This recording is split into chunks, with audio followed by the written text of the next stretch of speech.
নমস্কার বন্ধুরা, আজ বানাচ্ছি ব্রোকলি ফুলকপি ক্যাপসিকাম দিয়ে খুব সুস্বাদু একটা রান্না।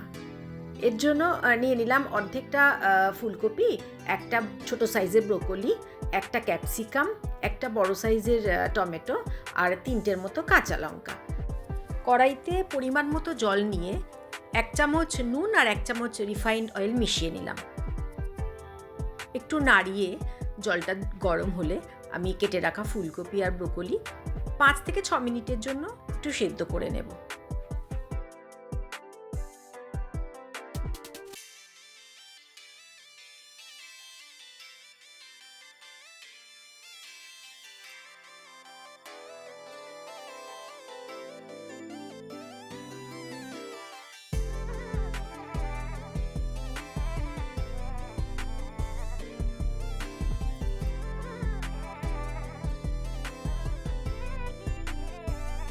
এবার ফুলকপি আর ব্রোকলি জল ঝরিয়ে নামিয়ে নেব।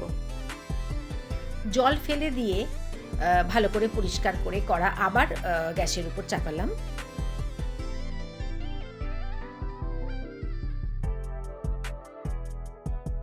কড়াইতে প্রায় 2 চামচের মতো বাটার দিলাম।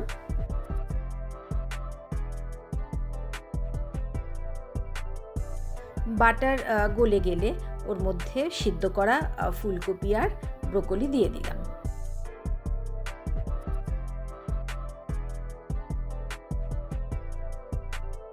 বেশ কিছুক্ষণ সময় ধরে নাড়তে থাকবো, যতক্ষণ না হালকা গোল্ডেন ব্রাউন কালার আসে।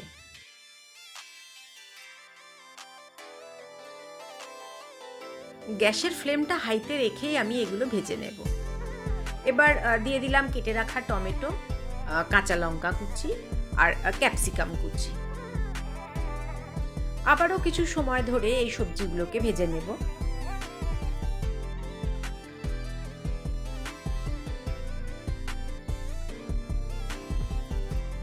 এবার দিয়ে দিলাম স্বাদ মতো নুন,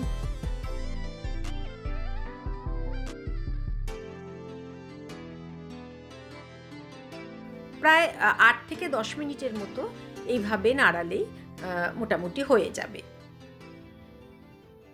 এবার দিলাম 1 চামচের মতো গোলমরিচ গুঁড়ো। বেশিক্ষণ লাগে না, কারণ ফুলকপি আর ব্রোকলি তো আগে থেকে সেদ্ধ করাই ছিল, আর ক্যাপসিকাম তো চটপট সেদ্ধ হয়ে যায়। এবার ওপর থেকে 2 চামচের মতো অল্প ভেজে রাখা সাদা তিল আর 2 চামচের মতো ক্রাশ করা বাদাম দিয়ে দিলাম। বা হালকাভাবে নাড়িয়ে নেব।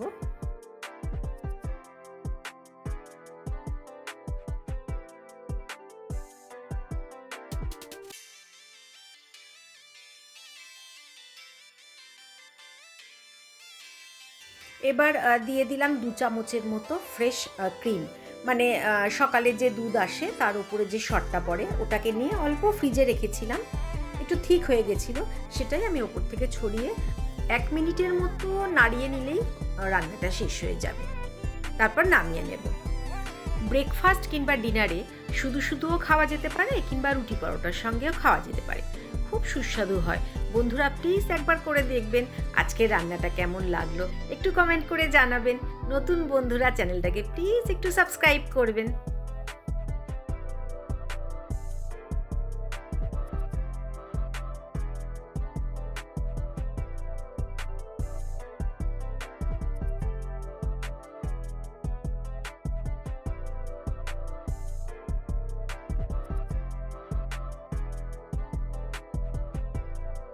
সব শেষে ওপরে 1 টুকরো বাটার, মানে 1 চামচের মতো বাটার দিয়ে আমি এটাকে পরিবেশন করব।